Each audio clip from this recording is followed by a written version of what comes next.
With her huge black beehive, winged eyeliner and sailor tattoos, the resemblance is striking. In behind-the-scenes images for the new Amy Winehouse biopic, actress Marissa Bella is transformed into the rehab singer whose absence is still felt by millions of fans. Filming took place for the much-anticipated Back to Black movie in Soho, central London, this week. It explores Amy's meteoric rise and tragic death in 2011, aged just 27.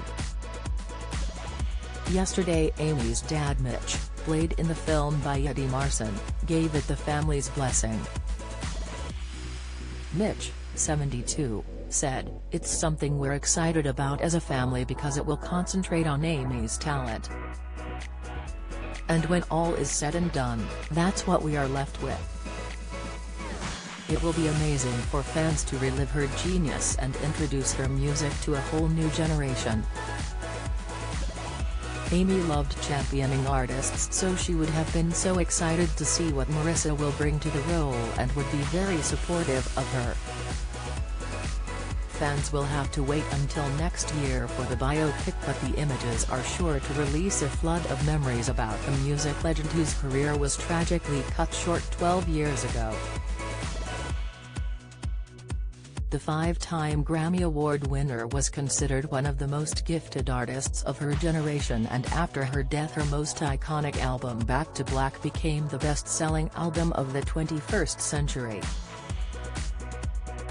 Raised in Southgate, North London, Amy turned to music after her parents, taxi driver dad Mitch and pharmacist mum Janice split, pouring out her soul in deeply personal songs.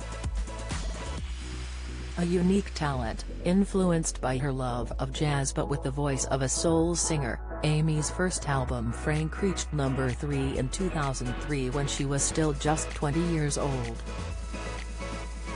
It was in the aftermath of its success that her struggles with drink and drugs began, especially after she met Blake Fielder Civil, who introduced her to hard drugs and who she married in 2007.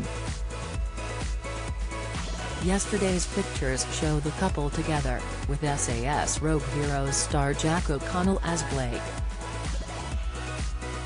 Amy's first manager, Nick Godwin, said, "Amy changed overnight after she met Blake.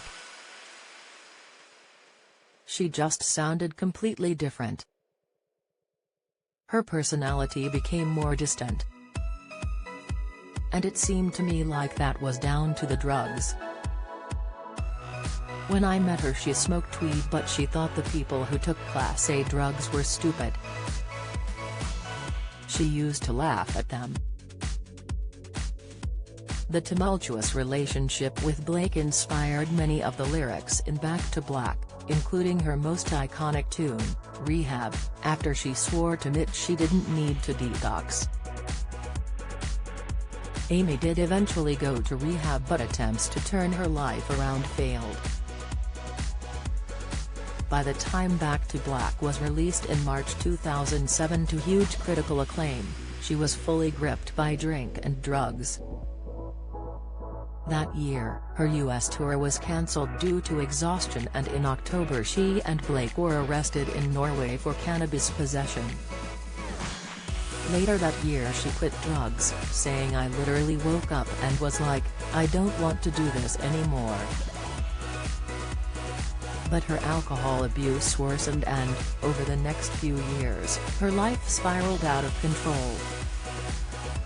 Blake filed for divorce in 2009, but a new album promised for 2010 never transpired and she never recorded any more music.